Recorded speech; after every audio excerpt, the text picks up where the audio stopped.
Good evening again, everyone, and thank you for joining us for our discussion of Pope Leo's Magnifica Humanitas, his newly written encyclical. Before we get into our discussion tonight, I'd like to briefly introduce our expert panel who is going to be here to answer all of your questions, I'm sure, about anything you want to ask about. On the far end, we have Dr. Steve Chanderbhan from Canisius. He's an associate professor of philosophy at Canisius University. His areas of expertise include the philosophy of Thomas Aquinas, ethics, and Catholic social thought. Steve's most recent publications focus on how narratives can be understood and philosophically appreciated within a Thomistic psychology. He received his doctorate in philosophy from St. Louis University. Immediately to my left is Dr. Nancy Rourke. She is a moral theologian who works at St. John Fisher University in Rochester. She's an assistant professor of religious studies there. Her areas of expertise include ecological ethics as well as moral theology, and her most recent book publications are Ecological Moral Character and the Locus of Theological Vocation. She received her doctorate in theology from St. Patrick's University of Maynooth, Ireland. Is that right? Next to Steve Chanderbhan is Dr. Taylor Ott.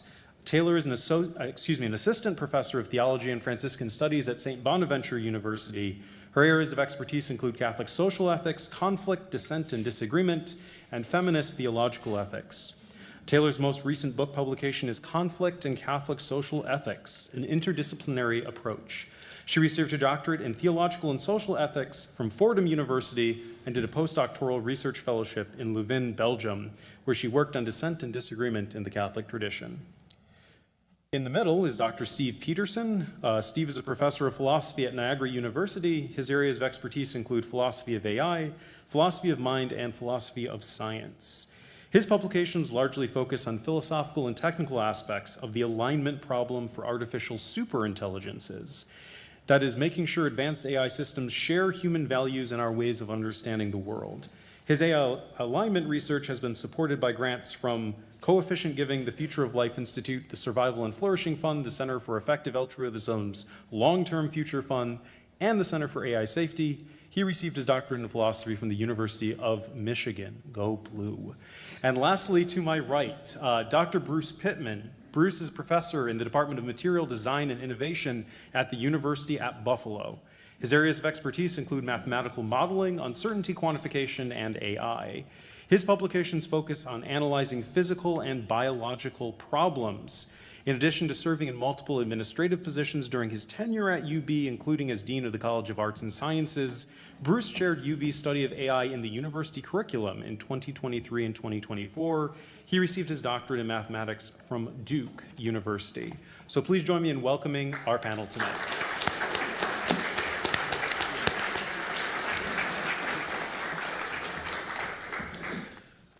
So our discussion will proceed in two parts. First, I have a curated list of questions that I will be asking our expert panel. We'll work our way through those, and then the second part of tonight will be an audience question and answer session. So for now, please sit back and enjoy our panel's thoughts on Pope Leo's Magnifica Humanitas.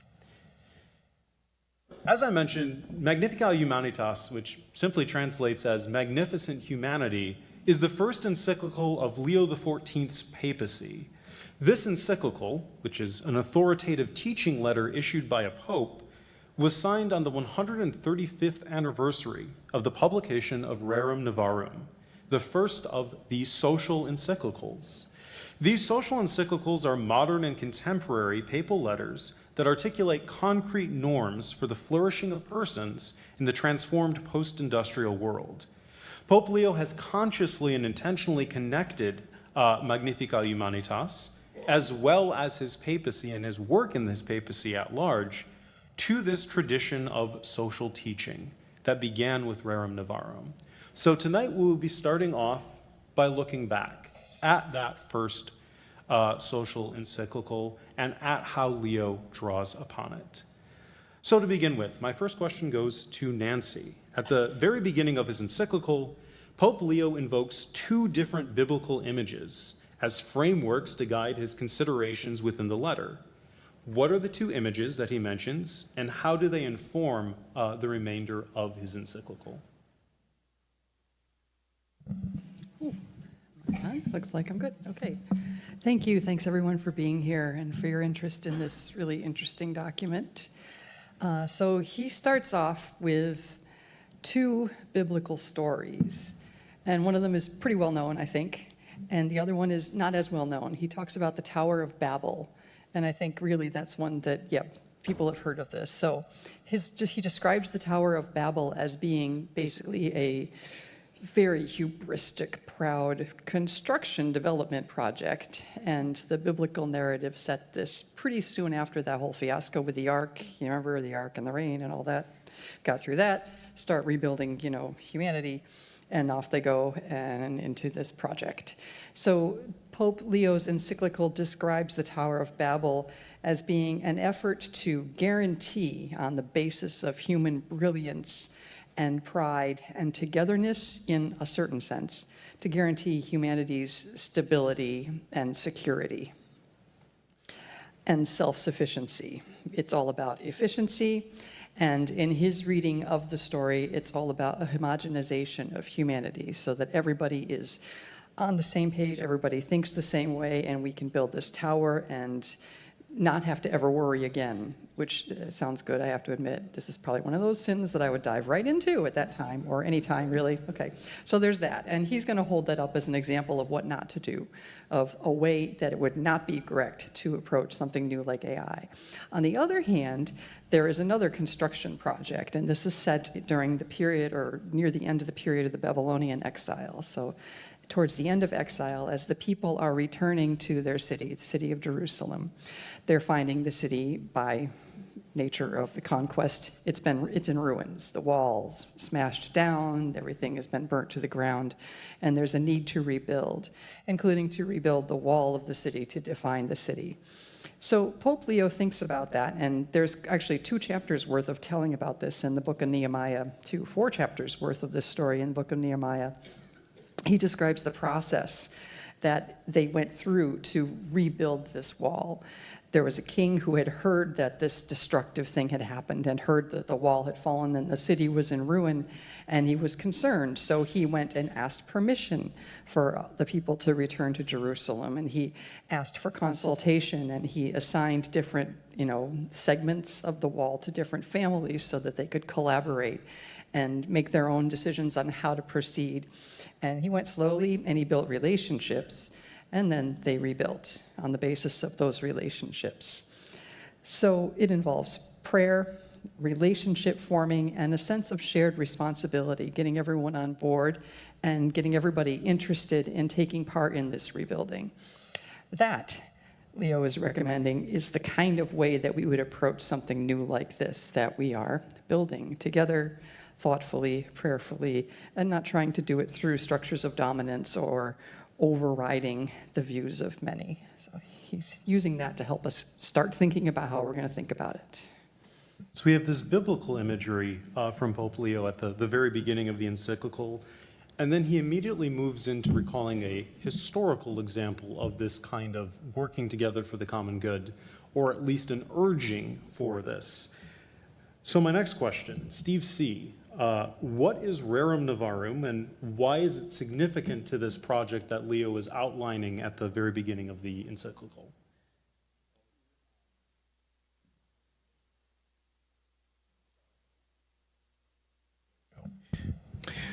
Thank you. Rerum Novarum, and you mentioned this in your introduction, Josh, is an encyclical letter by Pope Leo XIII. It was written in 1891. And it's largely regarded as the first sort of sustained treatment of social, political, and economic conditions and how they should be approached, not only theologically, but philosophically from the heart of the church. It's worth noting, again, being the Thomist that I am, that Pope Leo XIII is the pontiff who recommended the study of St. Thomas Aquinas as a sort of starting point, if not a real firm foundation for not just theological reflection, but for philosophical reflection, meaning anybody, irrespective of faith tradition, can at least appreciate some of the insights to what the church has to say about the human person, what the church has to say about society, building society, what the church has to say about peace and relationship and interpersonal relationship conflict and so on. So the approach that Pope Leo takes in even writing Rerum Novarum is not to lead with sort of dogma doctrine in so many words. It is to take the, what might call philosophical anthropology of the church, the view of what it means to be human, that is, regardless of whether you're Catholic or non-Catholic, and to see what the church's view on that would say about the res novae, in Latin, new things. What new things? Think of the time. 1891. Picture it, Sicily, no. The 1891, we find ourselves at the nexus of incredible and earth-shattering social, political, and economic change.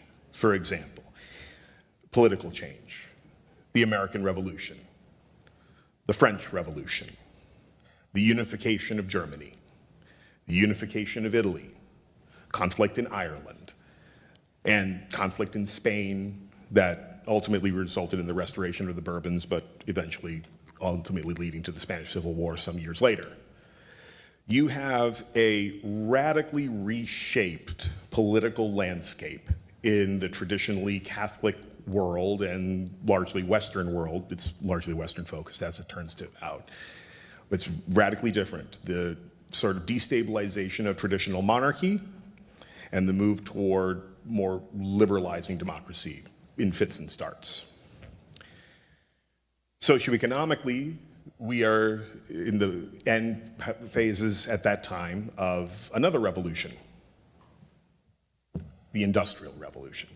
We're about the second phase of the Industrial Revolution, where we're seeing the widespread use of electricity, we're seeing mass production of steel.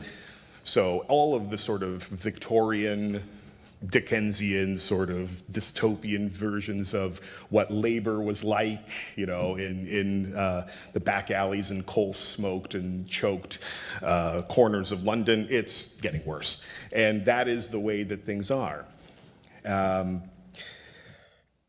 One line I think was really insightful from Magnifica Humanitas in quoting Pope Leo in paragraph 3, he says, when Pope Leo XIII was asked, why are you focusing on this? Why are you caring about social, political, and economic? Just focus on church doctrine, focus on dogma. Where have we heard this before? And he says, the proclamation of the gospel cannot ignore the concrete lives of people. It cannot ignore it.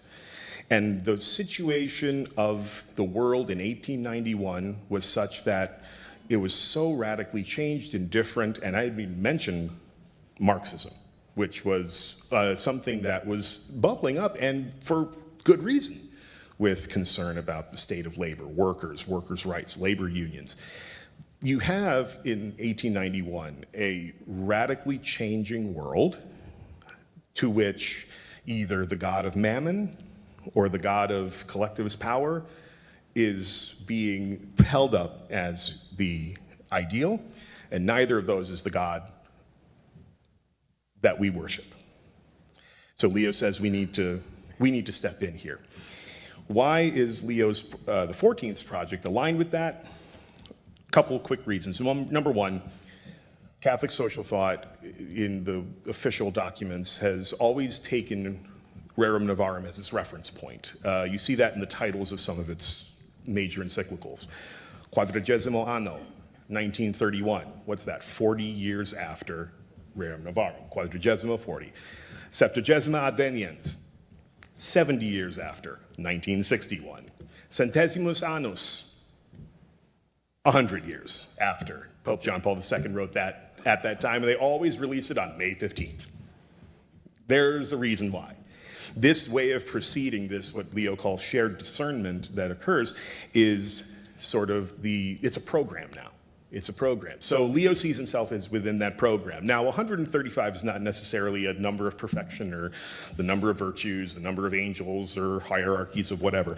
It's not a particularly significant anniversary. But what is significant is the change that we are experiencing now, where the very same sorts of radical, earth-shattering social, political, and economic realities are racking the world, and largely, in Leo's view, Leo XIV's view, from AI. The state of labor, similar to 1891, where it's being undercut, and the dignity of workers is at high risk. The state of the political world, where, and Leo makes point of this, the role of the nation state in developing and controlling things is diminished. And you see a wider role, good or bad, being given to private transnational entities. It's a different world, and we have to be ready to face it. And again, the god of mammon and the god of something else threaten on both sides. Here again, similar to Leo XIII, Leo XIV steps in. My next question is for Taylor. So Steve was just telling us that Pope Leo XIV is working within a program, as he phrased it, that stretches all the way back to Pope Leo XIII in Rerum Novarum. This program is called variously Catholic social thought, Catholic social teaching, social justice teaching within the church.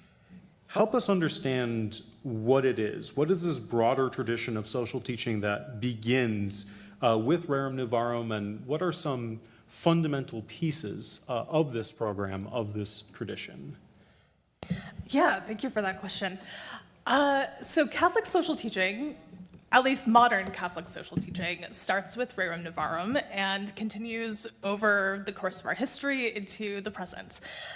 In a sense, you could say Catholic social teaching itself extends back to the Gospels, right? So Leo XIII wasn't getting this completely out of nowhere. We have these principles baked throughout the Christian tradition, but when we talk about modern Catholic social teaching, we are talking about a body of papal documents plus one conciliar document that starts with Rerum Novarum in 1891 and continues until the present.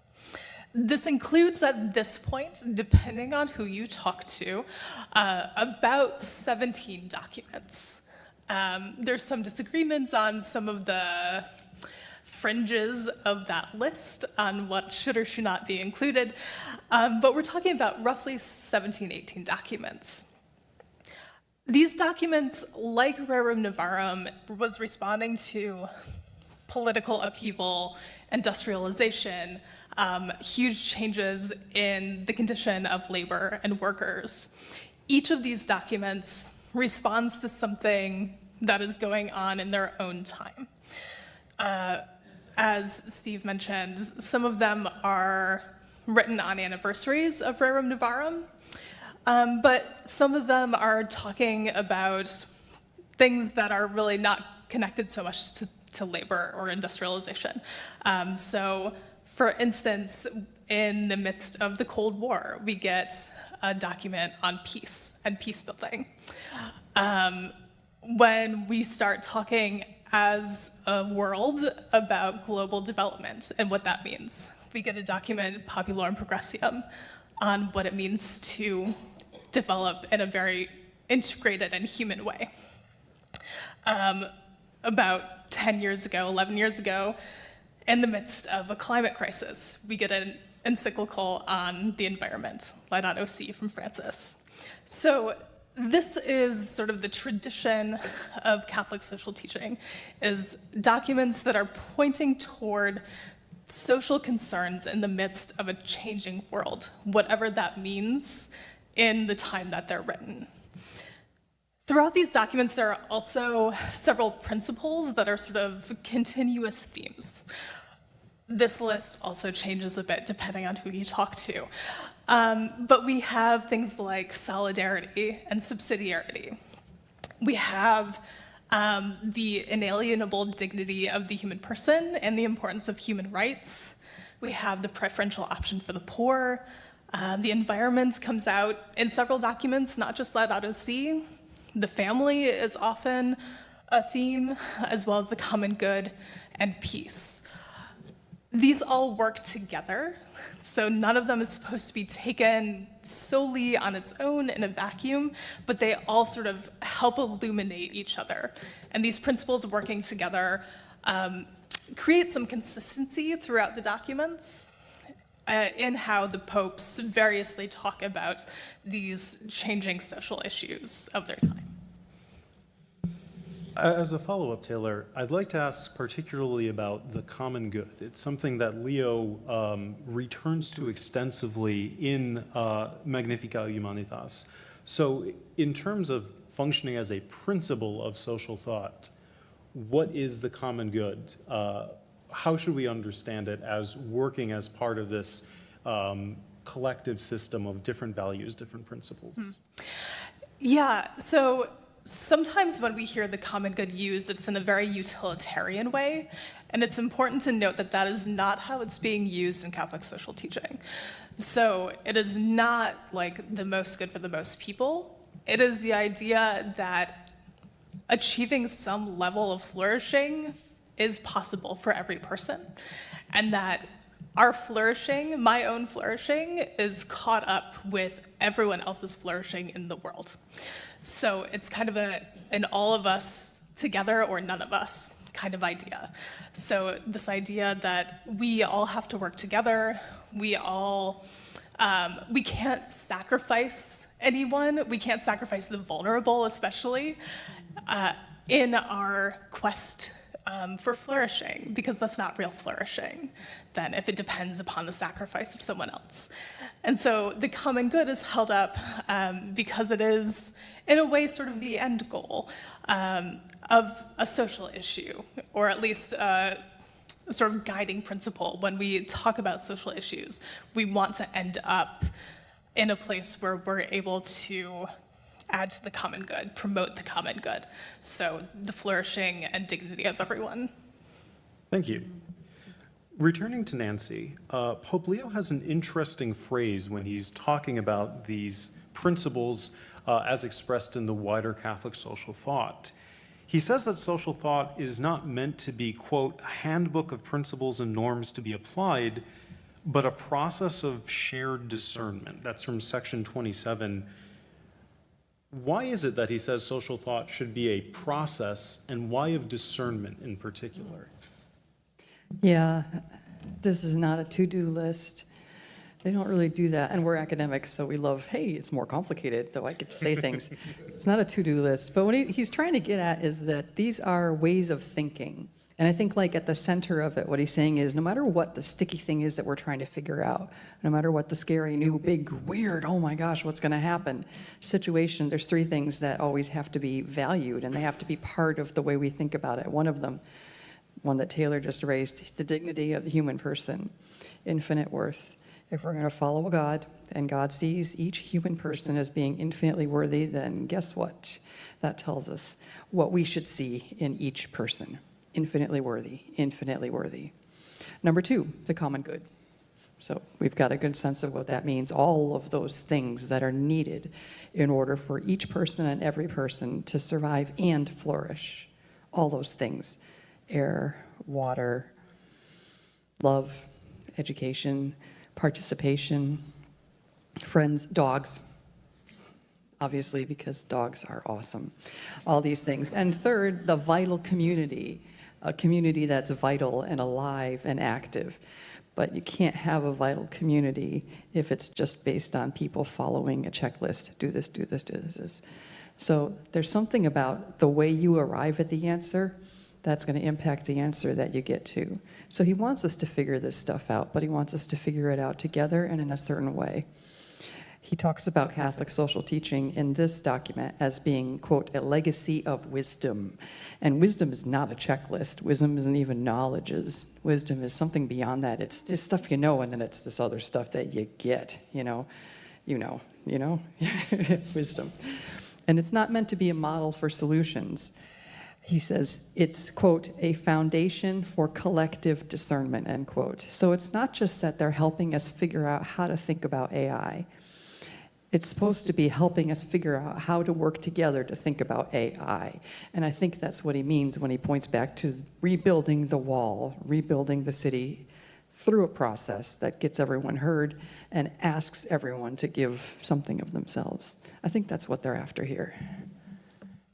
Something worth noting, within the encyclical, Pope Leo engages in a significant amount of, I'll call it, judgment avoidance. He'll raise significant issues and say, well, it could be good if this happened, and it could be really, really bad if this happened. And I think part of that is his concrete way of showing this is a process. He's not saying, here is what I am ordering you, mandating you to believe as the Pope, but rather, this is what we have to work through together. This is what we as a community have to address to ensure that we're properly caring for the most vulnerable, to ensure that we're promoting the dignity of the person or the common good. A last sort of introductory question then for Taylor. As Steve has already highlighted, Rerum Novarum opens by addressing the new things of the post-industrial revolution and also the democratization of Europe age. What are the new things that Leo XIV highlights in Magnifica Humanitas? Yeah, so I know we're going to get into many of these a lot more, so I'll keep this somewhat brief.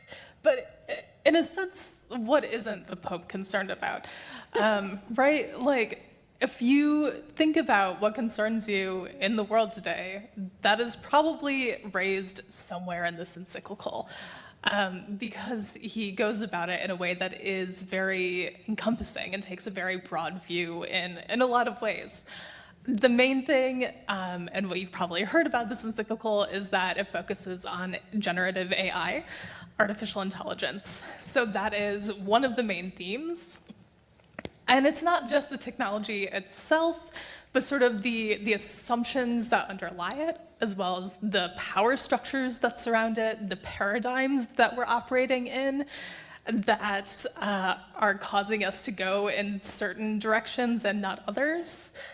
So not only interrogating the technology itself and what it's capable of, but the assumptions underlying it, and how we think about what technology is, how we think about what a human person is, or who a human person is, and how those things affect each other.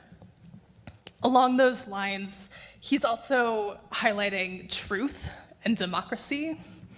He spends a lot of time talking about war and peace building, and also labor. And those three things are also all conditioned by this question of AI. So he talks about them on their own, and why they are of particular concern in this era, but also the way that they are each affected in some way by the emergence of generative AI. So AI, let's move there, shall we?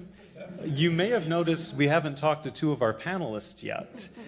And that's because I've been saving them for exactly this topic.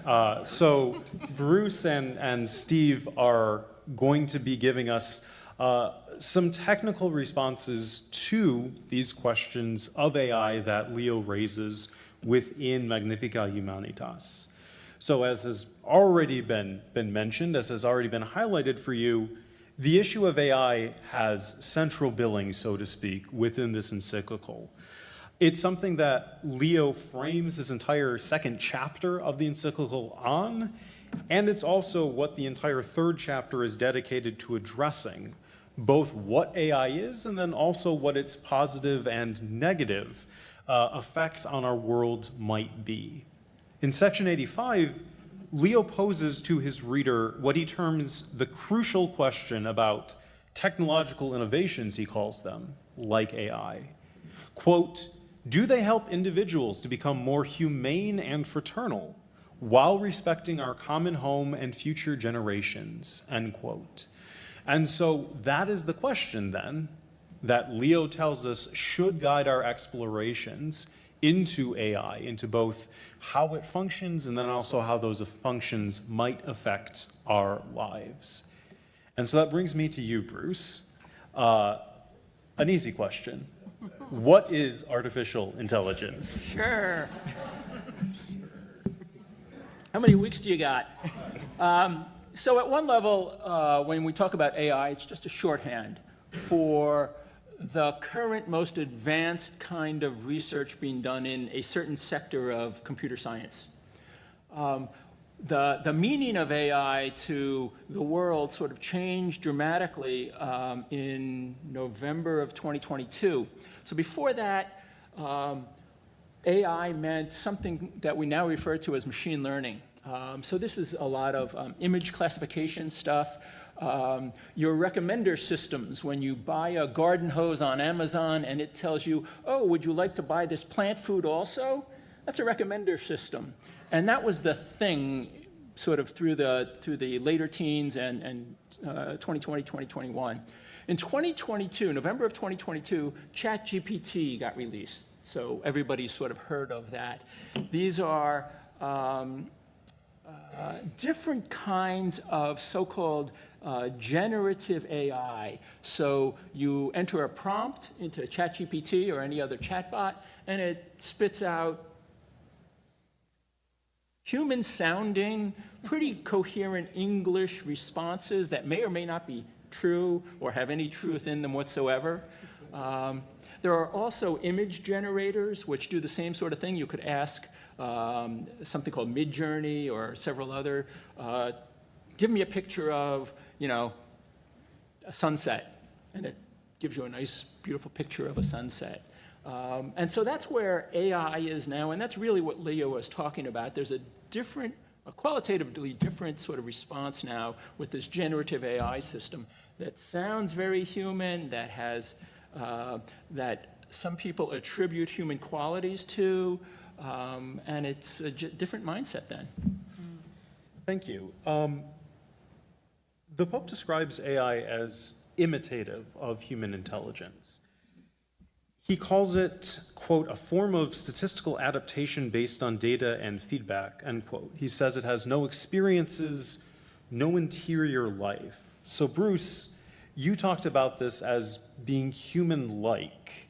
Is the Pope right to say that artificial intelligence does not have human intelligence, is not really intelligent? I would argue absolutely. These generative models are built on two computer science foundational ideas. One is called a neural network. A neural network is nothing but several layers, each layer made up of a bunch of so-called nodes. You feed in input data into the first layer, into each of the nodes in the first layer. This may be, the color of every pixel red. And so you could prompt a chatbot and say, write me a sentence about a sunset, and all it does is to construct word by word its association. So it knows, sunsets and horizons and red, and hey, there's an adjective that sometimes comes in front of red, like fiery red. And so it starts off, statistically, it flips a coin and says, all right, I'll start off with that idea of a red ball, and it says the fiery red sun, right? Because it just strung those two words together, because it knows they're associated with one another. The fiery red sun set over the horizon. And there's its response. Sounds like decent English, but all it really was parroting part of a huge database that it has access to. And I should say that there's absolutely no intelligence on this. You could easily get a chatbot to say, gee, I was standing on the Navy Pier in Chicago and I saw the sunset over Lake Michigan, right? It will believe it. As a follow-up, Bruce, I wanted to ask a little bit more about scraping. So large language models feeding themselves, if you will, on everything on the internet. Yep. So you mentioned that they read good things. So I don't know if the Encyclopedia Britannica's digitized, it could read that. But it could also read my Facebook or Reddit posts from when I was an angsty teenager. Yep. What happens when LLMs are scraping, are consuming slop generated by other LLMs, or just wrong things people say on the internet more so than good, authoritative, accurate sources? So an LLM will scrape and will take everything, and it makes it doesn't discriminate on quality. It makes no discrimination whatsoever on that, and it just gets trained. Really, what it's trying to do is to figure out this association of certain words, phrases with other words and phrases, right? And so its responses are just built on, I understand these associations. It is true that one could, let's say, ask an LLM to tailor all of its responses to a certain corpus of work. And responses will then take on the tenor of that corpus of work. So for instance, actually, last week, the week before, The Economist magazine ran an experiment where it asked several chatbots a series of questions, social questions, some of them sort of socially neutral, some of them sort of socially hot-button issues, and it judged the responses from ChatGPT and Claude and Grok, which is Elon Musk's. And you can imagine that these different chatbots responded according to the way they were trained, with Grok, being this hard right, extremist nonsense, and others coming down and sort of saying, well, you should think about this and you should think about that. Thank you. So on the topic of classifying what AI can and cannot do, one of the conversations surrounding AI right now, which the Pope alluded to and Bruce spoke on a little bit more, is whether artificial intelligence actually is intelligent. And another word that we'll hear about often is consciousness. Are these conscious agents? Do they have feelings? Do they have thoughts? So, Steve P., broadly speaking, what does it mean to be conscious? And then of the actions we associate with consciousness, which of those actions can an AI do or could an AI do? Yeah, thanks, and thanks everybody for having me. These words. I have one of my colleagues likes to make the joke that engineers build bridges and philosophers make this. Messed up the joke. Engineers make bridges, philosophers make distinctions, and it's worthwhile. So I'm going to make some distinctions. It's worthwhile to distinguish intelligence, consciousness, agency. So consciousness, as philosophers use it, usually means there's a point of view, there's a what it's like for the thing. Presumably this water bottle has no point of view, there's nothing it's like to be this water bottle, but there is something it's like to be me, I assert, and I suspect there's something it's like to be you. And that's what we mean by consciousness, and once you have consciousness on the table, you have, it seems like, the beginnings of moral significance, because one of the ways things could be like for you is good or bad. It could be pleasurable or painful. And so if you do have this kind of consciousness, then you are probably also a moral subject. In general, it's bad to cause pain. It's good to bring about pleasure, all else being equal. And so if these AI were capable of that, then that would be an important fact. And whether AI is conscious is naturally a deeply controversial question. I've been working I meet bi-weekly on the question of AI consciousness, and I think it's fair to say, we're relative experts and none of us have a clue. And in the end, there's plenty of papers, there's plenty of, there's lots of bad answers, there's lots of answers we can throw out, as often is the case in philosophy. But the reason it's still philosophy is that we don't yet haven't yet anchored on a good one. I will say that, so the question of consciousness is very hard to tie to like measurable empirical things like certain kinds of behavior. It seems in principle possible that an AI or a robot or a creature of whatever kind could act in all sorts of ways as though they were conscious and still not be conscious.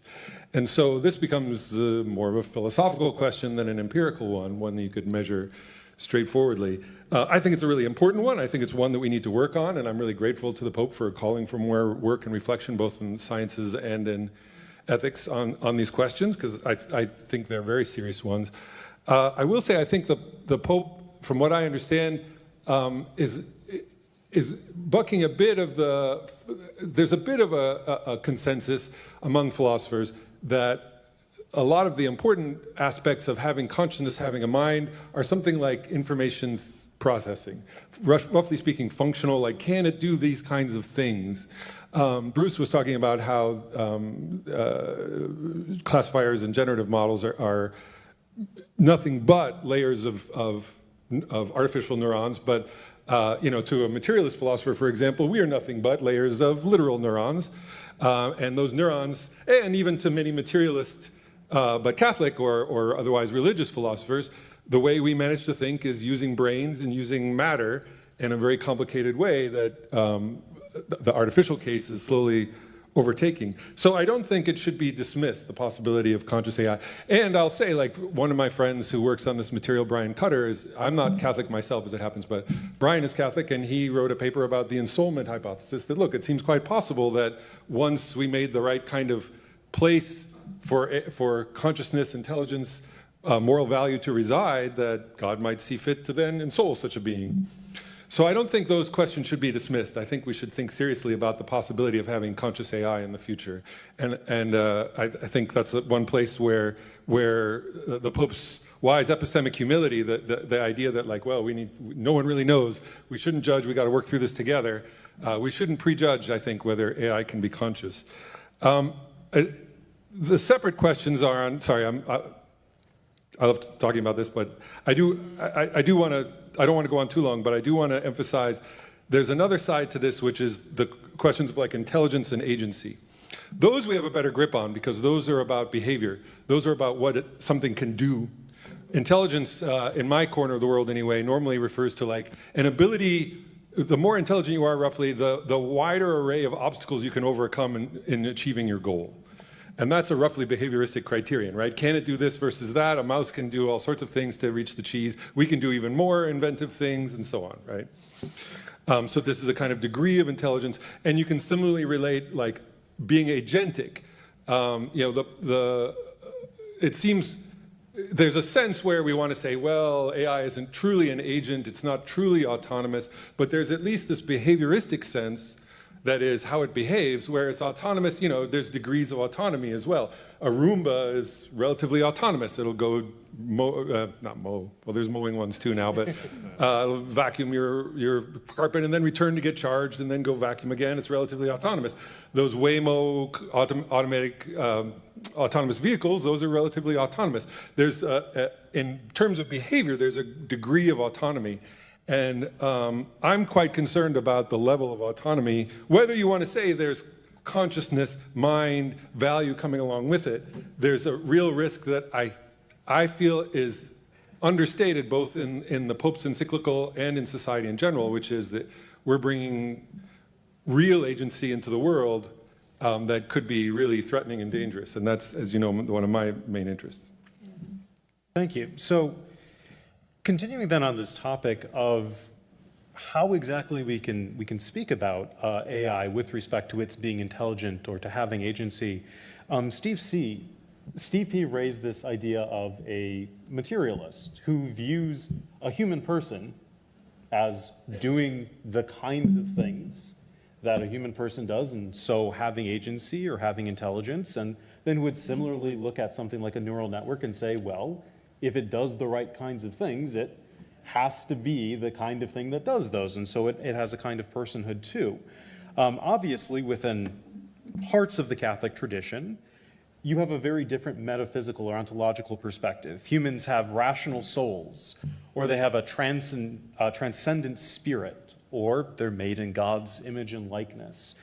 So my question for you, Steve C., is it possible for someone working with a classical metaphysic and a materialist or a techno-futurist to even talk about what AI is and what it isn't, or are their starting axioms, their assumptions too different to have that conversation? I think that, and this is going to echo a theme throughout the encyclical itself, there's room for dialogue. And at least from a sort of classical, sort of Greco-Roman, Platonic, Aristotelian, Augustinian, Thomistic standpoint, one of the key features of that metaphysical worldview is that the positing of the existence of non-material things like possibly a soul or like God is not incompatible with believing that there is a ton of what exists that can and should be considered in terms of its materiality. In fact, it's from a study of the material world itself and understanding it through a certain lens that the proofs of a non-material thing arise. Again, Thomist here, I'll go back to the 5 ways. Each of the 5 ways of Aquinas to prove God's existence begins with a claim about the material world. So there is motion or change. There is causation. And they're all, I'm just doing this in my 101 class this summer, so I'm right on it. It's all Aristotelian, actually. It's thoroughly Aristotelian, and then you have some Augustinian Platonic stuff in there too. Every one of those ways begins with an assertion about the material world. And then there is a structural understanding of that material world, the conclusion of which is the material world and how it works that we know of and that we do know of. And there's this presumption, good or bad, that we do know about it enough to say the following: it's not enough to explain everything we know about it. That's every one of the 5 ways and that Aquinas gives, proving God's existence, says, here's an observation about the material world, and based on what we know about the material world by itself can't explain itself. Therefore, and on its own principles, there has to be a complete explanation, something like the principle of sufficient reason, some variously formulated. So, therefore, there must be something non-physical, something not natural, something supernatural. Otherwise, everything we know about the physical world actually breaks down. I mention this because, to the question that Josh asked, the notion that there is a transcendence being, that there is a soul, the proofs for that are not cooked up, at least not all of them, are cooked up from a sort of mystical sense necessarily, or from a sort of presupposition, well, there better be something non-physical out there. Several of them, I should say, are grounded in a thoroughgoing respect of and knowledge of, or claim the knowledge of, the material world itself. So I think on those grounds there is room for dialogue with those who have a sort of suspicion about those types of entities existing, and at the same time there's going to be room for dialogue. There's going to probably be some places of more or less intractable debate. I think Steve pointed a couple of those out, sort of the place of materialism in the world, and more, I think perhaps more specifically, the place of reduction in terms of, does everything reduce to the physical, or is there some reality to that is not simply equivalent to the sum of the material parts of a thing? So there are various ways that can be framed. Is a thing nothing more than the sum of its parts? If the answer is more or less no, then you can fall into a view that, as Steve and Bruce have mentioned, human learning can be perfectly, or at least to some degree, significantly replicated in a non-human context. And the neural networks are just doing the job of brains in a different material context. But if the answer is no, we have let's say a non-reductive materialism, then perhaps we can start to talk about, well, what is that difference of view of what it means to be human that doesn't reduce to the material? It doesn't have to be a sort of crude dualism or a sort of naive dualism that says there's a soul. There is a plethora of views within the metaphysics of mind about which Steve P. knows infinitely more than I do. There's plenty more in the space in the metaphysics and philosophy of mind to talk about the relationship of mind and brain, or mind and body. Think of those two terms, those two words. They sound like they mean the same thing, but do they really? But I think there might be some intractable debate there. Another place where there might be intractable debate, and I think both Steve and Bruce mentioned this, is what knowledge and what knowledge ultimately consists in. Whether it is data or information processing or something different.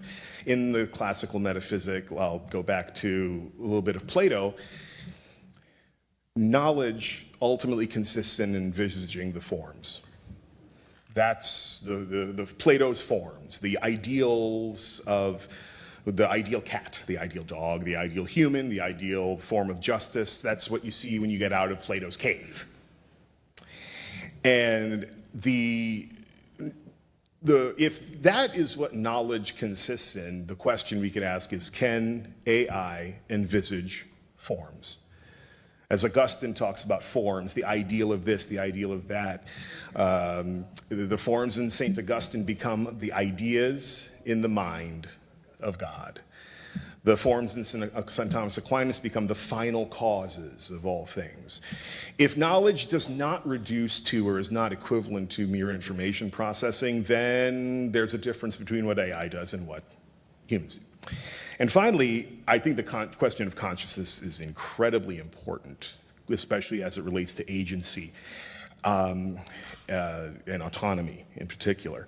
I think another question that there might be some debate about, and again, just doing this in my 101 class, Aristotle defines a human as a rational animal. What's a rational animal? An animal, well, you're defined by 3 layers of functionality over and above our existing. We are beings that think. We have the capacity for some sort of higher level thinking. We have the capacity to perceive, just like animals do. We can take in sensory data, process it, remember it. My dog remembers me when I come home. So can I remember him when I come home. Similar level of processing. And life. So I think don't tell my students that I asked them this question on the test that they have yet to take. Would Aristotle think that a robot is a living thing? Or would Aristotle think that a robot with AI intelligence can be a human? And the answer that I want them to ponder on, and I'll take different answers, is maybe it can think, maybe it can perceive. Does it live? And if life is an essential feature of what it means to ontologically be a human, then encountering AI, no matter how many nice responses it gives you in response to whatever prompts you give it, does not necessarily mean you are knowing a person or knowing a living thing. But that ultimately will break down on what we think life ultimately consists in and whether it can exist within a materially created thing. For any of Dr. Chanderbhan's students listening, we'll leave a timestamp in the description so you can pass your test. They were going to use AI anyway, so you know what? Let's give it. So Pope Leo mentions in section 98 of the encyclical that the designers of AI systems, quote, possess only a limited understanding of their actual functioning, end quote. We've been talking a lot about comparing AI to human intelligence, that is about the similarities. I'd like to talk a little bit now about concerns we should have about the differences between those intelligences. So Steve P., what is this black box problem that the Pope is describing, and how is it related to the alignment problem that you work on? Thank you. Man, I have so much I love talking about AI, although I also dread it. Remind me, by the way, if you're interested in consciousness, Anthropic, which I think is the best of the AI labs, the most responsible for one thing, just put out a paper literally yesterday or the day before about having found what they call a global workspace in the network weights roughly, which is closely tied to the best neuroscientific view of consciousness we have. So this is another point where they call it the J space. They look at the partial derivatives of the, they can tell what a sort of, you can read off the weights. So this is actually related to your question. The weights are, I'm getting there. You might have heard of the weights of the model, right? And what that means is like each of these nodes along the network have associated weight. They get trained up to associate, this node should activate that one more strongly, it should activate this one more weakly. And weirdly enough, you train it up the way Bruce was describing, and you get really intelligent seeming behavior that can beat the pants off us in chess, can write a better novel than I can, I'm sorry to say. If you haven't used recent models, by the way, there's been a lot of growth in the last 4 years. They're getting more and more capable in more and more things. I don't think they've just started proving their first math theorems. That's a huge step, like original math theorems. Sorry, okay, I diverged again. The black box. So the point is that these models are not, we picture programming as like telling it step by step the way we learned, maybe if you're as old as I am or older, some of you I see might be, that like, step by step, do this, then do that, then do that. That's not how these models are built. They're, as some people put it, they're grown instead of built, right? We just say, keep working until you're good at this. Keep trying, and then over billions and billions of numbers, it just finds the right space in billions and giant matrices of billions and billions of numbers, it finds the right space where it can do all those things really well, and we don't have a good idea how. Looking at those weights is like looking at a brain. It's almost that complicated. There aren't quite as many parameters as a human brain yet, but there's more than many wise species, and it has a more narrow task, of course. It's just doing text prediction instead of all the things we have to predict. But it's giant matrices. And so you can do some sort of neuroscience on it. We call it interpretability or mechanistic interpretability, where you can sort of like, oh, it turns out if you clamp these weights in a certain way, the language model will become obsessed with the Golden Gate Bridge. You might have heard of this research, where like you can ask it about how to make a rhubarb pie, and it'll say, well, rhubarb pies are much like the Golden Gate Bridge. And that way, wait, why did I start talking about the Golden Gate Bridge? Now I'm confused. It's like I'm in the middle of a bridge, and so on, right? So these, in this sense, they are utterly black boxes. They are not something that we know. We don't know how they pull off the amazing tricks they do. And so when we're faced with what's it going to do next, and what is it, so to speak, thinking about, whether you think that's metaphorical or literal, we don't have straightforward answers. We have to guess in much the way that you might guess whether a friend or an adversary is thinking about this or that. And so that's related to the alignment problem. The alignment problem is the idea of like, how do we try to make sure that these AI have, insofar as they have goals, it's very contentious what it means to have a goal, but insofar as they have goals, how do we make sure their goals are compatible with our continued human flourishing? I like that particularly Catholic way of framing it, flourishing. And the answer is it's really hard because we can't just look at those billions and billions of weights and say, oh yes, that one's going to be friendly. Oh wait, that set of billions of weights, that's not so friendly. That's hard to do, right? That's very hard to do. The longer you've worked on it, the more pessimistic you are that we'll be good at it. Thank you. Looking again at what Pope Leo has to say at AI, a few sections later in section 104, he declares that, quote, we cannot consider AI to be morally neutral, unquote. The Pope says AI is not simply a tool that can be used for good things and bad things, and so must be judged as to the effects of what you do with it, but it needs to be considered more completely. That is, we have to look at the things that are necessary, the necessary conditions to allow for AI to function in the first place. We have to understand what kind of vision, what kind of paradigm AI was built with. That is, what was it intended to be used for? And then we also have to understand how humans, in all of their fun ways of misusing things, might see it as not just a tool to, draw pictures of sunsets or tell you something about cats you didn't know before, but to subjugate and oppress their fellow humans. So Nancy, when the Pope mentions that we have to judge AI with respect to these systemic moral issues that accompany its existence and its usage, what are some of these issues that he has in mind?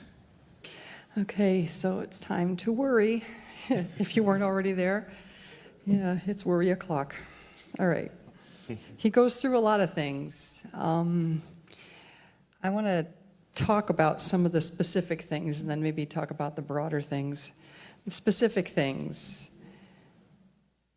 Are these tools being used to foster imagination? No. Are they being used to distract? Sometimes, yes. Are these tools actually helping us to understand and value truth?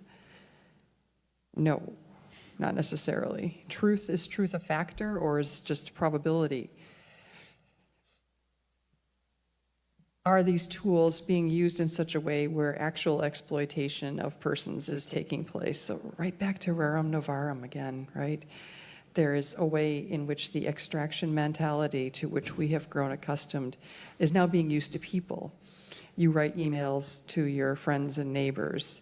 You read recipes after a lengthy discussion of people. Why do they always do that before they give you the recipes? Like, oh, the other day my husband and I just like, yeah, okay. But, you know, all of those websites that you read, all of the umbrellas that you bought, all of these things, your use of them and where you were when you did it and what you were doing when you did it and where you went next when you were doing it and where you paid from and all these things, do you know if those are being part of the way that an AI is being trained? If they are you consenting to it? Well, from medical ethics, I know you have to know about something in order to consent to something. Is it possible to even know what of the many things that you've written and read and seen and contributed to are part of the way an AI is being trained? Social control. The fact that somebody asked in the Economist paper that we just heard about a minute ago, several different LLM chat models, you know, the same question and got these politically skewed answers, shows us that there's something other than straight math being brought into the way that AIs answer our questions. And that leads us also to another thing, to the tools of AI that are used in warfare. And a big chunk of this encyclical is talking about that. So the broader issues that he raises, these are all those examples that I give you are all examples that he talks about in different parts of this encyclical. The broader issues include transparency.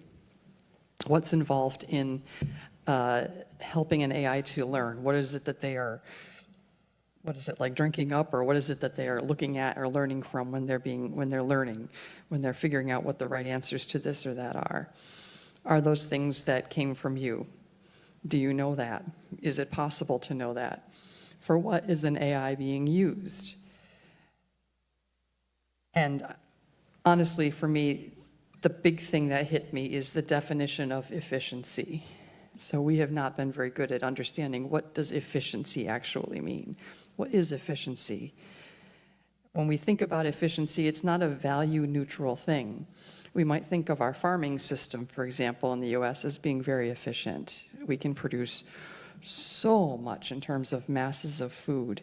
But is it efficient if you take into account the impacts on the environment of the ginormous tractors and machinery that are used in mass agriculture? Is it efficient in terms of the amount of the food that's grown that again gets used to feed animals, which then become food that's another step removed from food to person? Is that efficient? It's fast. It doesn't require a whole lot of sweat necessarily. It's kind of invisible. Is it efficient? What are we conserving when we're trying to be efficient? And what are we preserving? And that takes me to the other thing, the big thing. What does labor mean? So the encyclical talks about that in a few places, following right through this pretty well-established Catholic tradition of understanding the meaning of labor. What I found confusing in the encyclical, to be really honest, is that sometimes it was clear he was talking about like job labor, paid labor, financially compensated labor. Sometimes it wasn't, I think. Sometimes he was talking about all kinds of labor. And there are some differences, and those are important. And I think I might need to read it again to see which he is referring to when. But what does work mean? All the way back from Rerum Novarum and then Laborum Exercens, there's been this great Catholic tradition that reminds us of how good work is for us.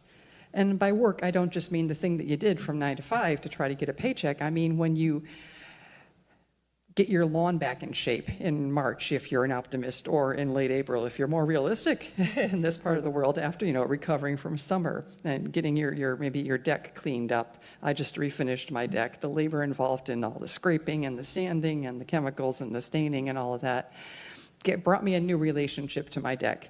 I don't know how else to say it, because I put labor in it, and now I feel like I have this connection with it. There's something huge that happens with humans and bodies when we work on something. And isn't that important? Isn't that part of flourishing?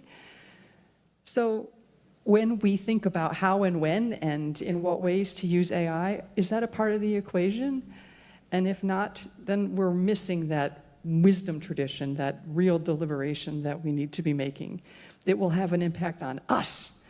AI might be an agent, might not be an agent. It looks like at the moment it's not an agent. Maybe when we check in a week or so, we're going to find, oh no, now it has consciousness. Oh, everything is different. But we know that we are, at least in the Catholic tradition, we're agents, we're choosers, we're actors, we're thinkers. We decide and then we do things. So how does it change us to replace certain kinds of labor through this method? What impact will it have on us? So I think about that a lot in the teaching role that I have. If students are avoiding writing a paper by just, putting it through an AI, and that if, as Steve C. mentioned, is not a very hypothetical if at all. It's a wicked yeah, they are. What does that do to them? What is their writing going to be like when they graduate? What's their writing going to be like when they're 30? What's their thinking ability going to be when they're 35? All these decisions that we're making about AI are going to impact the way that we develop ourselves. So that labor thing is a huge issue. That's a sample of some of the things that he raises. So you used the phrase drinking up, Nancy, with reference to the scraping that large language models do to learn things. I think there's a more literal sense that we could use that phrase as well, though. AI consumes at massive rates natural resources, whether it's water, which is used to cool data centers, or the coal, the oil that's used to power those data centers. So we both have the ecological impact of AI, and then also more widely, if any of you have noticed your electric bill going up, one of the reasons for that is that data centers, well, they literally use more power than an entire state full of persons. I believe it was in Utah. They were just erecting a data center. It will use more power by itself than all of the major cities in the entire state of Utah. So how does that affect someone living paycheck to paycheck who was paying $300 and is now paying over $700 per month for electricity? These are real world examples. Again, there's a concern for the poor, for the vulnerable, and how they're being left behind. Nancy spoke about efficiency, how we prioritize these metrics of efficiency or productivity over the persons who are being affected by the things we need to reach those levels of efficiency or productivity. Before we move on to less worrisome things, I wanted to raise one that Steve has already spoken of, and I want to bring it up in starker terms. You talked about the friendliness of AI. What happens if it gets really unfriendly to us? So there's a cultural perspective that all of us are familiar with, right? For some of the older members of my audience, Whopper in war games, Skynet and Terminator might be a little more familiar, and for our younger audience, Ultron in the Marvel Cinematic Universe.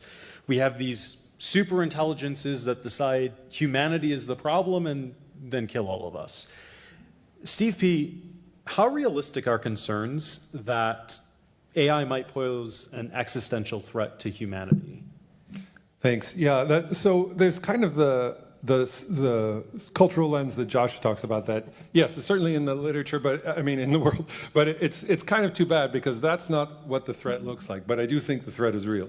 So from my perspective, this is what I mainly work on. I'm very concerned about what we call existential risk about AI. That is to say, AI might not just I take very seriously these problems. There are lots of problems. I mean, not just labor, bias in algorithmic decision making, environmental usage for sure, surveillance technologies, there's meaning of life risk. These are all very serious risks. These are all what I think of as tool risks. That is, whenever we invent a new tool, we can use that tool for good or bad. It's dual use, it depends on, it's the the Peter Parker principle that with great power comes great responsibility, right? But they're still tools. And if we all decided to sit down and say, you know what, we're not going to use these tools in these ways, we could stop. That's an important thing about tools, right? And we, in fact, did this with nuclear weapons, amazingly. Amazingly. We made these tools that could literally blow up the Earth, and then we said, let's put these down, at least mostly, partly, enough that we're still here. So that's one kind of risk, is tool risk. I think it's a very serious kind of risk, but I think the Pope misses an opportunity in talking about agentic risk. That is, there comes a point where they're autonomous enough that it doesn't matter if we decide to stop using them. They have their own things going on, and they will keep doing it. And it's not out of malice. You know, the image is that the image in sci-fi is that they, as Josh put it, decide to hate us for some inexplicable reason, or sometimes it's very well explained. Sometimes it's because we enslaved them, and then they fight back. That's a very common trope, which is something we also have to think about, I think. But that's not the way. So I'm a so-called doomer. I'm very concerned about the existential risk from AI. But that's not the concern. It's not that they'll hate us. It's just that they'll be way, way, way, way smarter than we are, and they'll have goals of their own. And it's not that they hate us, but they don't love us either, and there's things that they want to do that we might be in the way. So, like, you have to compare it to ants. I don't hate ants, but if I am to build a new building, the ant's nest is just going to lose. It's not out of hate. It's because they're way dumber than I am, and I have goals that aren't the same as their goals.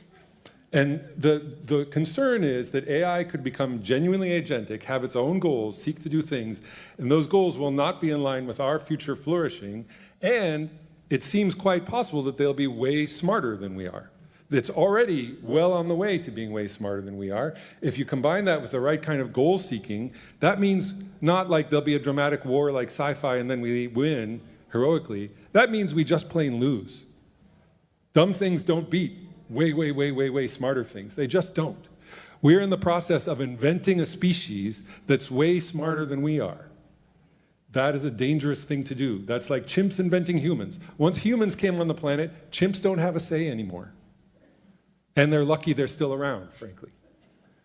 And that's the position we're in. If it wants the power from the sun, it'll build a Dyson sphere. If it has goals to colonize other worlds or whatever, it'll block off the sun, not because it hates us, but because it can use the power. So that's the real risk. I think that's drastically understated in the world, and I think it needs more attention. Again, I'm grateful that the Pope says, let's reflect on these things some more. But I think the Pope missed this potential risk. Nancy was asking just before what I would recommend. I urge you all to watch, there's a very good documentary, very entertaining, although grim, as you might guess, called The AI Doc.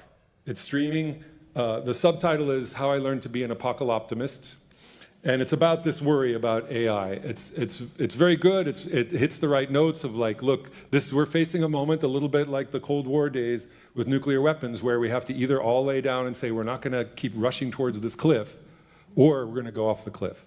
That's my concern. So thank you for indulging in worry o'clock. So I'd say we've moved beyond worry o'clock, but we're really just moving to the next hour. Just for the panelists' benefit, I am going to now be picking and choosing from the questions that I gave you, just in the interest of time. It's past 8:15, so I don't want to keep too many people up too late, and I know some of you drove a long way, so I'll be picking and choosing, and keep that in mind as well when you're answering the questions. Thank you. The second major issue that Leo raises within the encyclical is what I'm going to term structures of power. That is, he's very concerned with all the different ways in which there are inequalities in our world today. The digital and AI revolutions that have occurred, they affect our social structures in a way that privileges a few very, very wealthy persons that control major tech companies and the models that they use, and then ruling parties of countries that have human capital or natural resources that matter, that help the technocrats. So what we have to ask then is, who is being left behind by these structural inequalities, and where are these structural inequalities showing up in the starkest or in the worst ways? So my first question on this topic is going to be for Taylor, and it's going to be about capitalism. The first American pope doesn't talk about it in a way that a typical American from his generation might. Pope Leo talks about, both in the encyclical and in his earlier papal exhortation De Lexi Te, capitalism very critically. He denounces Adam Smith's market forces, as well as trickle-down economics by name. In this encyclical, he rejects the invisible hand as a sufficient governing force for the economy. He calls for a reorientation of economic ventures from wealth creation to human development, and then advocates for progressive tax laws to deal with specifically financial inequality. Taylor, does Pope Leo hate money and capitalism? Well, so the tradition of Catholic social teaching has always critiqued a lot of things, and economic systems are included in this. So in the beginning, this was focused on communism. When Rerum Novarum was written, this was the big existential threat in Europe. As the tradition progressed, capitalism started being critiqued more and more alongside communism, and eventually perhaps even critiqued more.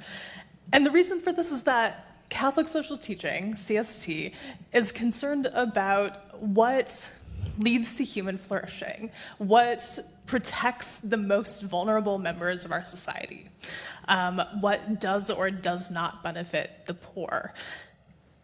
And economic systems are often the culprits behind some of these questions. And so popes, not just Leo, but leading up to Leo, have been quite critical of capitalism, especially in certain forms that are unfettered or unregulated, because the logic of capitalism loves money. It doesn't love people. It is focused on wealth creation and efficiency of production, not on how that benefits people or societies. And so Leo does continue this trend. He is quite critical of capitalism.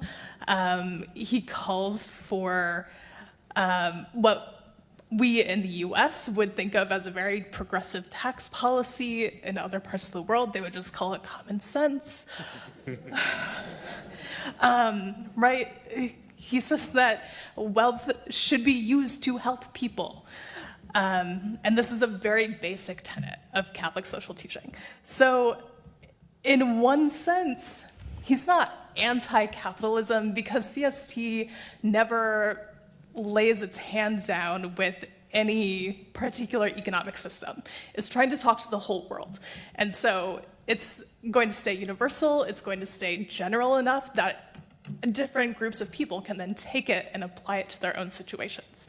So it's never going to be specific enough as to declare any given economic system the winner. It's going to raise concerns about whatever happens to be harming people the most at the time that it's written. So in this one sense, no, he's not anti-capitalism because he's not going to get that specific about privileging one system or another, but in a sense also, yes, insofar as certain principles that are very foundational to Catholic social teaching are not principles that are found in certain versions of capitalism, and he is going to critique those when they are a threat to human dignity, human flourishing, and especially the vulnerable. Within the encyclical, Pope Leo draws attention to what he identifies as two new forms of commodification of persons, that is, turning either the person, his or herself, or the products of their labor into a fungible, saleable object. The first of these is big tech's reliance on underpaid persons in the developing world, including children, to harvest the raw materials necessary for constructing the physical infrastructure needed for AI systems to work, as well as the harvesting of persons from the global south's health data, this is a quote, epidemiological profiles, genetic maps, and demographic information. Nancy, when the Pope calls this commodification colonialism, what does he mean by that, and how is it related to his wider concerns about human dignity, the common good, and proper human development or flourishing? Yeah, I'm sitting here picturing being harvested, and it doesn't sound good. Does it sound good to you? Being harvested doesn't sound good. It's not good. So colonialism, I had the feeling Taylor has a more sophisticated definition of this than I do probably, but my swing at it would be something like this. Colonialism is a tradition and a way of thinking, which when you look at a place and its people, you find that you can make use of it and that you are able to, by force of military and or technological insistence, I guess. The practices of colonialism are crucial to having brought us to where we are with pretty much every conflict that we are seeing, every war that we're seeing in the world today. At some point, colonial powers decide, we'll draw the line, zoom, right there. And the people living there went, that's a line now. That was my in-laws, now it's a line. And then, you know, that kind of thing doesn't just get forgotten, and here we are. And I probably don't need to tell you more about the dangers and the harms of colonialism. So when he talks about colonialism and his concerns of colonialism, he's saying that we should stop doing things that harm. Typical Catholic position. We should stop doing things that harm, but that's not enough, actually. In fact, we also need to do things that restore. We need to pay attention to the wounds that are there, he says. And have our awareness of the wounds that exist be a part of what we decide to do next. Restorative. And we need to reintegrate and attend to and build up the dignity of those whose dignity has been sacrificed or just erased, overlooked, overridden, ignored, and trembled right over in order to have the conversations that we need to have to decide what to do. So I read I read a book ages ago, and I've been trying to remember which book it is. It was a womanist theology book, and it makes the claim that if you can imagine a house in which there is one person who is being held captive in one room, okay, under duress, unable to leave the room, and other than that, the house is just doing its normal self. The book claimed that that person in captivity, that prisoner, knows more about what happens in that house than anybody else who lives there. It's something to think about. And I thought about it, and I decided that it's true. So there are important reasons to attend to the vulnerable. Just, it's a grand Catholic tradition, and it has to do with justice, and there's really nothing older among our teachings about God than reminding us to think about justice and to love justice and to be driven by justice. But also incorporating the views of those who have been in that room and being extracted from or harvested from or exploited, and whose children have been harvested and extracted from and exploited. They know things about life and about us that we don't know, that we haven't been able to see. And knowing and understanding those things are a big piece of the wisdom that we're going to need in order to take these steps going forward. So I have two more questions from the panelists, or for the panelists, excuse me, and then we will open it up to questions from the audience. Because there is one more major topic that the Pope covers at length in the encyclical. As I mentioned at the opening, this encyclical has been labeled the Pope's AI encyclical, but I think that's somewhat misleading, because the Pope spends almost nearly as much time on one other topic within the encyclical: warfare. In Magnifica Humanitas, the Pope addresses contemporary warfare in a way that directly challenges the paradigm that has informed decades of armed Western interventions into the global South and more recent attacks on sovereign states that pretend a return to the belief that might makes right. In the final chapter of his encyclical, Leo flatly denies that war is an instrument of anything other than destruction. He talks about autonomous weapons and shares his concerns that the use of AI agents to make decisions on a battlefield will worsen the already existing dehumanization of well, persons labeled combatants, whether rightly or wrongly.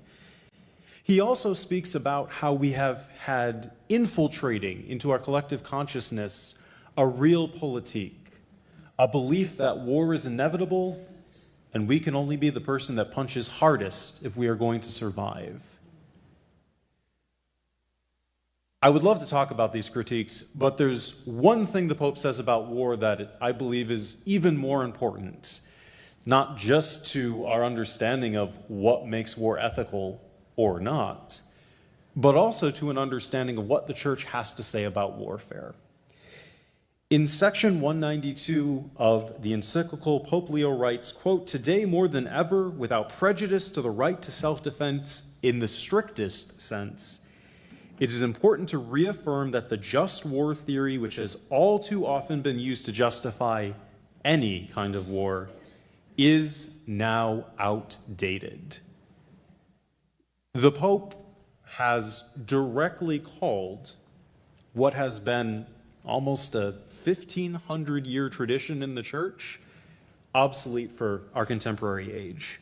So Steve C., walk us through what just war theory is, and then if you could, what does it mean for the Pope to call it outdated? This is a pretty big question. I'll try and go in a way that's not going to keep us here for another 8 hours, but we could, there's a good reason to have to think and talk about that for 8 hours if we wanted to. But quick and dirty, just war theory is a set of principles that outline when a war can be justly declared, how it should be justly waged, and how it must be justly concluded. It is found in the Christian tradition, at least in the work of St. Augustine and St. Thomas Aquinas, in various places, and even secular sources have taken up those thinkers' work on that to sort of come up with the sort of rules of war that may have been in play at various parts and times in history. I say those three things because there are generally thought to be three parts to just war theory with august sounding Latin names. Jus ad bellum, meaning what you need, the criteria you need in order to justly declare war. Jus in bello, meaning what is the right conduct within warfare. And jus post bellum, meaning the correct conclusion and resolution to war.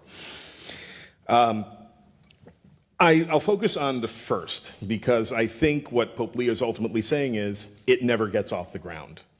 To put it, I guess bluntly, he does say the rare exception of legitimate self-defense, you never get the criteria for jus ad bellum off the ground. What are those criteria? Number one, war is just only if it is declared by a legitimate authority. I can't say we're going to war with blankety blank because I don't have that legitimate authority based on how authority is vested in beings in a political entity. Number two, there must be a just cause, meaning there has to be a just reason why there is a need for this sort of aggression. Number three, there must be right intention in going to war, and ultimately, and perhaps supremely ironically, it must be for the sake of peace. And associated with that, then, are other criteria, such as the claim that there are no intrinsically evil actions that are directly intended, only by the doctrine of double effect secondarily occur.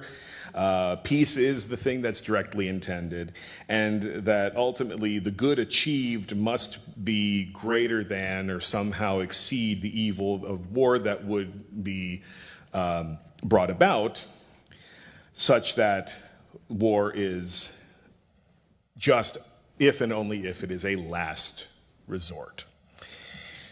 I think what Pope Leo is saying is a couple things. Number one, the material and historical conditions of the world today are such that the criteria I just listed never all obtain.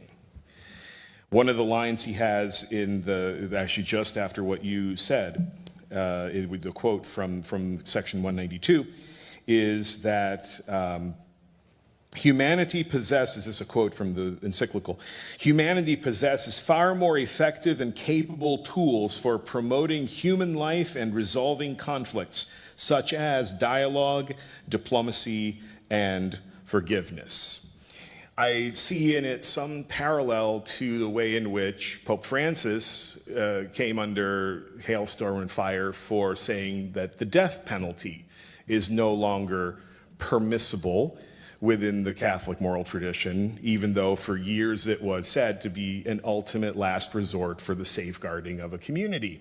It's like, no, there are better ways to go about this, and there are more existential issues that we know about and have a greater understanding of, such that the ending of one's life is just not a necessary step anymore.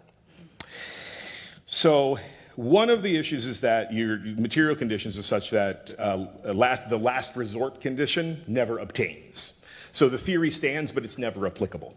That's one way you could put it. I think there's actually something even more profound is what he's saying.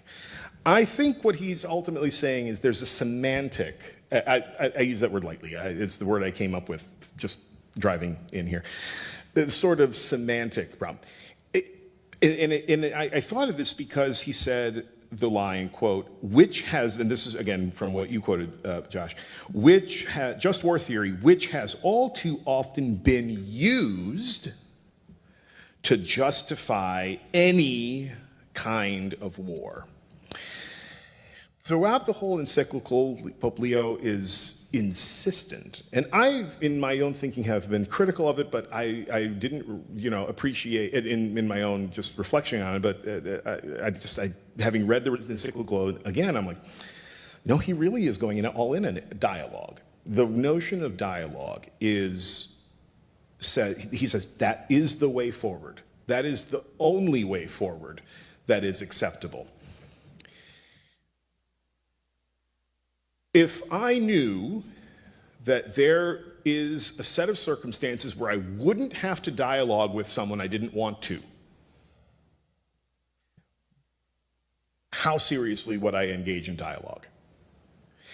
If I knew there was a possibility that I could interpret, perhaps even only for myself and the others who are convinced enough by my worldview that they agree with me, that they're the enemy, they don't want to talk, we can't agree on anything, therefore they must be eliminated. Carthago delenda est. How sincerely have I actually entered into dialogue? How much have I actually sincerely even given a chance to understand someone else? And yes, it's going to be incredibly frustrating. We know those people, those things, those topics that we just have the dickens of a time to try and get through to somebody on. But at the same time, there's new and there's different ways of trying to reach. There's time, there's ways to approach. Just war theory, by simply being there, is a kill switch to dialogue. And I think that Pope Leo's point by saying it's outdated is that we now know enough and are more, as much as we may seem so diverse and disconnected, we're more interconnected and more intertwined with and interdependent on one another, that there is going to be some way we can find something on which we can meet and talk. It's no longer that two sides are so variably apart and can't possibly come to understand each other's humanity that the possibility of dialogue is impossible. The impossibility of dialogue is therefore a choice. And I think what Pope Leo is saying is that by simply thinking that there is such a thing as a just war, and again, saving the legitimate self-defense when you're, and what even in a very narrow set of circumstances, again, all those other criteria have to obtain. But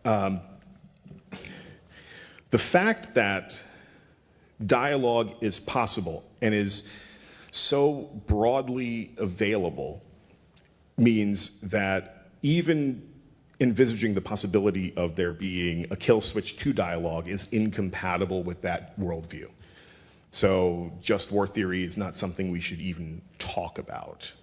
We should reframe conflict in such a way that that set of words doesn't even come up.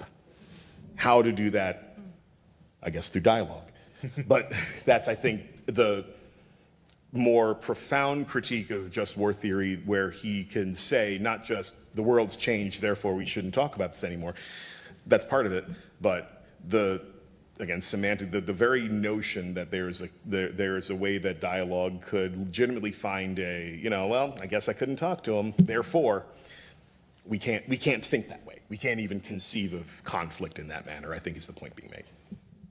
To expound a bit upon one of the things that Steve brought up, one of the criteria for a just war, proportionality. So you had mentioned there needs to be this balancing in a war of the harm you do to your enemy compared to the harm that would have been done to you if you didn't go to war in the first place. You talked about historical and material conditions.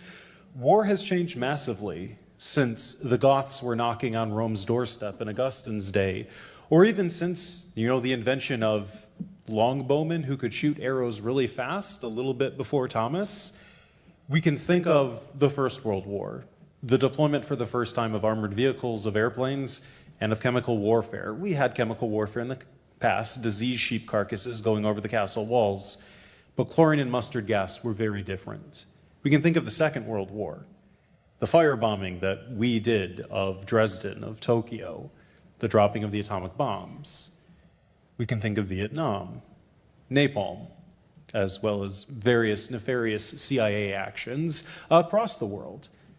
We can even think of today, over-the-horizon ballistic weapons, multi-kiloton munitions. How do you achieve proportionality when one person can sit in the bowels of the Pentagon, press a button, and thousands of miles away, hundreds can die?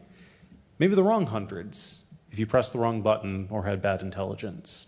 Proportionality, likewise, I would suggest, seems to be something that just can't be met with how war has changed since, the first few centuries of the church's history. It just doesn't seem like we can balance those harms effectively anymore. The last question on war, and Nancy, I'm going to ask you to make a prediction. We promise not to hold you to this. In 2018, as Steve mentioned, Pope Francis revised the church's official teaching compendium, the Catechism. Section 2267 of the Catechism had to do with the death penalty, and it was revised by Pope Francis to read that the death penalty should be considered, quote, inadmissible. In a June meeting of all of the cardinals of the church, Pope Leo and the head of the Dicastery for the Doctrine of the Faith, that is the person charged with helping define and promulgate the authoritative teachings of the church, both raised the question of whether the traditional understanding of just war needs to be reframed and narrowed in scope. Nancy, is the church moving towards another change in its promulgated moral teaching akin to Francis's revision of the death penalty? Looks that way. We'll leave with that. So first, thank you, panelists, for all of your preparation and for your answers.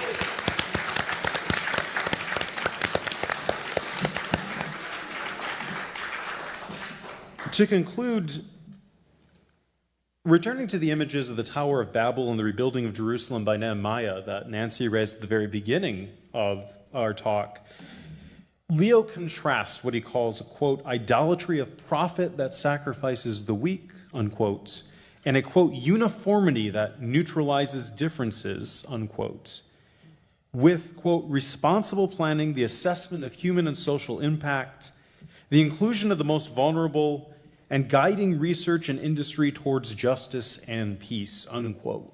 Those are the two paradigms available to us, Pope Leo says.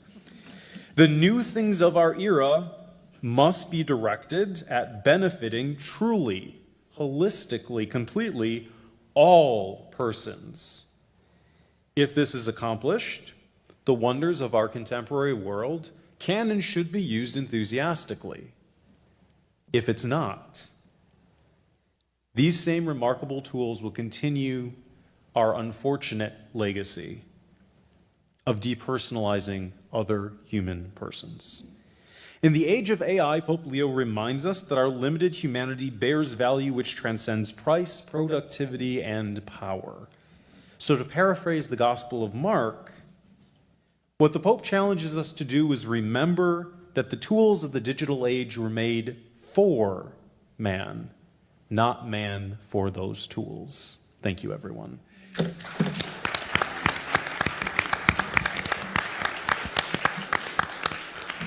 Austin, who's wearing a lovely green shirt tonight, is now going to have a microphone. If you have a question, we'll take a few. Please raise your hand. Austin will bring the microphone to you, speak clearly into it, and then our panelists will respond. So, questions? Oh, thank you. Thank you. I think we all feel everything good about this evening. I have 4 things I'd like to mention. Recently, my book club and I read Braiding Sweetgrass by a Native American scientist. You've read it? Yes. And her synopsis of the 2 types of culture, the gift culture, which leads us to see everyone and everything, not only as a gift, but in need of care and interaction, or the commodity culture, where everyone is seen as a means to an end. The second thing is, Amitai Etzioni is a sociologist that I admire, and he has written a book called The New Golden Rule, which asks us to really look at dialogue. We have that ability, and to just keep working at it. The third thing is that I trained a lot in phenomenology, and Pope John Paul, and recent book, Stein, Edith Stein, and the relationship between the 3. And if we follow that completely, where we're just meeting each person in each situation without expectations, without reference to the past or the future, but see everything just as it is. I don't think AI will ever do that. That's my view. The 4th thing that I want to say is that I didn't always believe this or feel this way, but at this point in my life, I see everyone as Christ. I see that we have been given enough if we're willing to share. And thank you. Thank you. I briefly wanted to say a bit about phenomenology. So I was trained by phenomenologists when I was working on my undergraduate degree, as well as my master's. Phenomenology, simply put, is the attempt to look out of ourselves and see what the world is telling us. There's a tradition within phenomenology. You mentioned Edith Stein. She's part of this tradition known as personalism. And personalism is applying this idea of looking out at the world and seeing what it tells us to the subjects, the persons we encounter. And I think this is really something that, even if it's not explicitly stated, that informs what Leo is saying and what so many of the popes have said throughout social teaching, that our experience of the other, of another human person, it should affect us. Our moral decisions should be affected by our recognition that you are not just another chair, you are not just another rock out in the world. You have beliefs, you have thoughts, you have feelings. That makes you different, and that difference should change what we do to you. So I think that the personalist tradition, then, it gives us the resources that we can use to try and respond to some of these moral problems as they exist in our day. Hi, thank you. Going to artificial intelligence and how the encyclical treats the underlying assumptions that we may have about artificial intelligence, I wanted to ask about like we touched a little bit about it in this discussion about how, say, Pope Leo doesn't seem to take a stance about whether or not artificial intelligence can be conscious. I wanted to ask if there, in the encyclical, in your reading of it, were there some assumptions about AI that maybe would have been, maybe you find controversial or challenging, especially maybe to those who aren't of the Catholic faith, that you, maybe it would be a barrier to dialogue?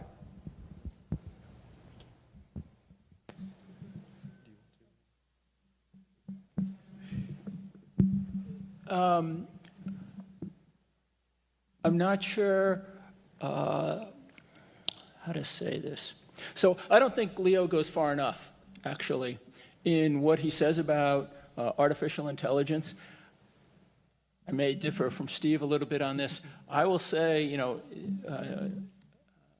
alignment problem notwithstanding, you know, AI is a bunch of bits and bytes.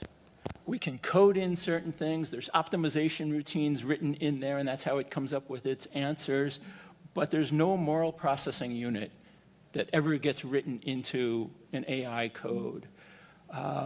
Leo, I don't think, goes far enough in saying, it's sort of like he's saying we should stop and think about this.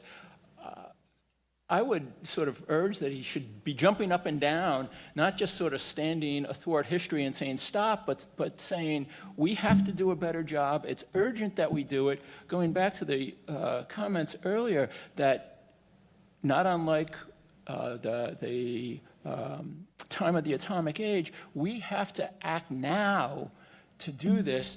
Stuff is moving so fast that we don't have time to fool around.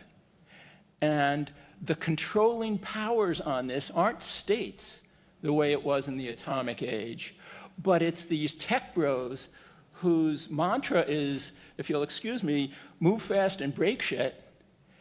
And when breaking stuff means that a chatbot is telling a troubled teen to commit suicide, it's a different moral calculus than anything we've seen before that's been in the possession of individuals in capitalism.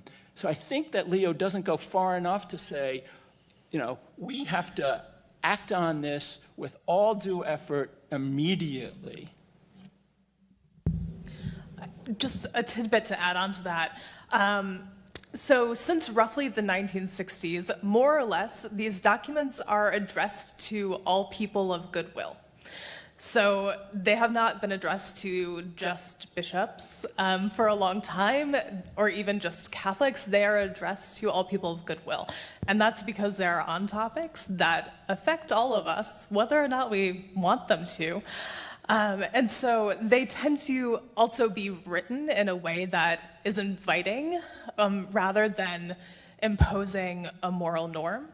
And so, and I find that that holds true also on AI. Even though he sort of starts out with some biblical imagery, it's more inspirational and sort of setting a tone, setting a method.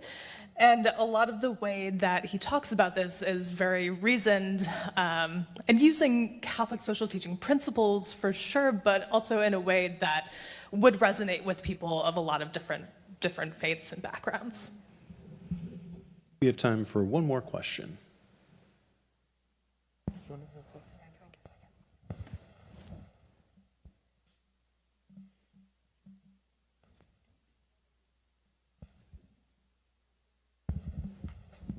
Hello, thank you for your explanation. It's very interesting, and it's very interested on something weird. But I have a couple of questions. I don't know if the encyclic talks about it. One of them is, in the time of Leo XIII, he released this encyclic talking about poor people and factories. It was 1 century ago. But the rich people needed the poor people into the factories. So they negotiated, you know, we need each other. So rich people need poor people need a job. Nowadays, it's not like that anymore. You know, rich people, it seems that they don't need poor people anymore. So the question is like, what is going to be the motivation for rich people to negotiate? You know, there is not a motivation like it was before. That's one thing. Other thing that I don't know if the encyclic mentions, I have tons of questions, but I'm going to do just two. It's, I don't know if you know this phenomenon that some people is getting married with artificial intelligence. That it seems like funny, but it's not funny at all. It makes me remember the myth of Narcissus. You know, like you look to yourself in this like mirror and you fell in love with yourself. And it's yourself, you're talking with yourself, no? Christianity is very interesting in that way, you know, like Christ opened his heart for the whole humanity, you know, like die, you know, like blood is very hard to see. But my thing is like, I don't know if Pope Leo mentioned that phenomenon in some way in the encyclical. If not, what do you think? Because I think that in any case, like isolation, and loneliness and isolation is the sin, you know, like, or the problem of our modern society, especially in this capitalistic, virtual, social network society. And that's all. Thank you. I'll take a couple of bites at that. It's a great set of questions. I do know briefly that in certain other documents and other work and other speeches, Pope Leo, I think when he was in Spain in particular recently, did talk about the phenomenon of the loneliness of youth and how authentic encounters with others, of persons, to the point about personalism that Josh raised in response to your question, name in the front. The notion of encountering persons and friendship, social friendship, is irreducibly important. But related to the first question that you asked about how to negotiate, I actually don't have a good answer to that question. I'm not of wealth, so I don't really, you know, philosophy professors, we're not there. But the presumption, I think one of the presumptions behind the thought that we don't need you, therefore, right, is that, and it is somehow addressed in bits and pieces of the encyclical, perhaps in the background, is that the ideal of humanity on such a view is autonomy. Autonomy in the sense of individual autonomy. And some will trace it back to certain aspects of the social contract tradition, sort of the, you know, imagine a person in the state of nature, what would they do to, what are the constraints they would agree to? But they have, your fundamental presupposition of societal organization is we're individuals. And you can gin up some versions of social democracy out of that, if you're Rousseau. If you're Locke, you get functional libertarianism, and if you're Hobbes, you get fascism. But the presumption behind all that was that the human person at a base level, at the most fundamental unit of social analysis, is an individual. In the Catholic social teaching and Catholic teaching in general, that is not the case. It hasn't been the case for a very long time. And again, if you want to stretch back even into the pre-Catholic like Aristotle, as problematic as he may be in his own way, humans are not individual automata, or individual atoms. Sorry, not automata. We're not atoms. Humans are by nature not independent, but interdependent.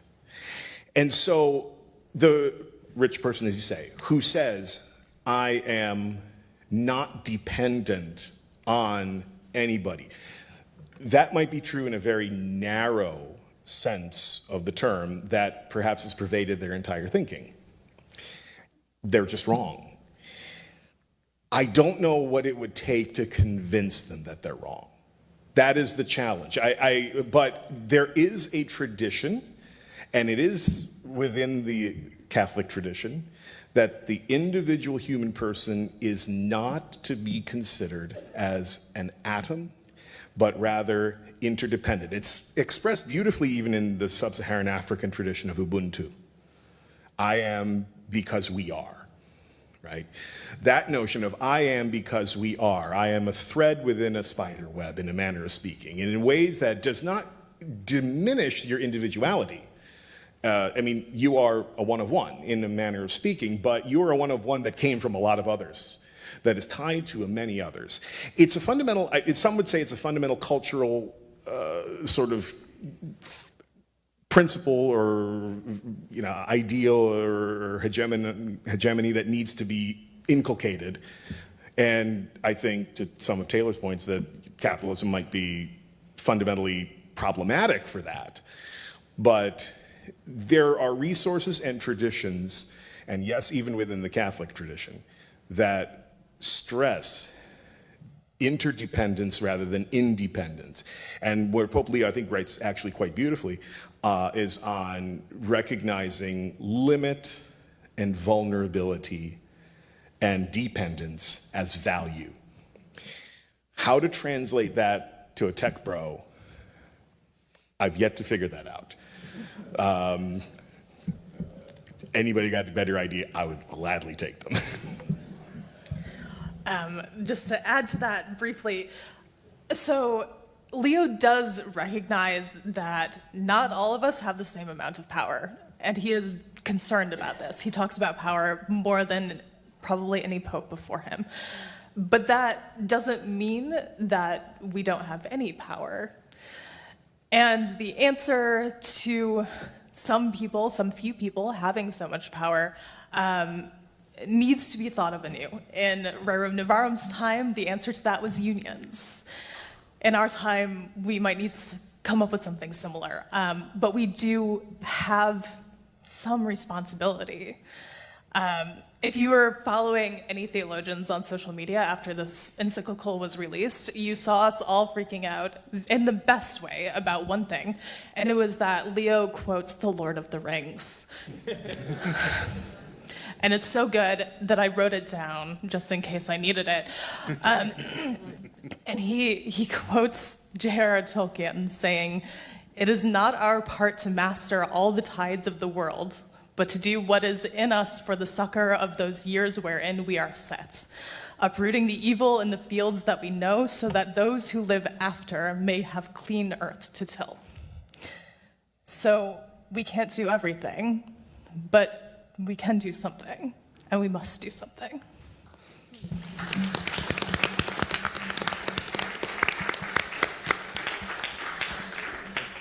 I can't tell you how happy I am that we ended on the words of Gandalf on a night dedicated to Pope Leo. Thank you all for joining us, and thank you again to our panelists. Everyone have a good night.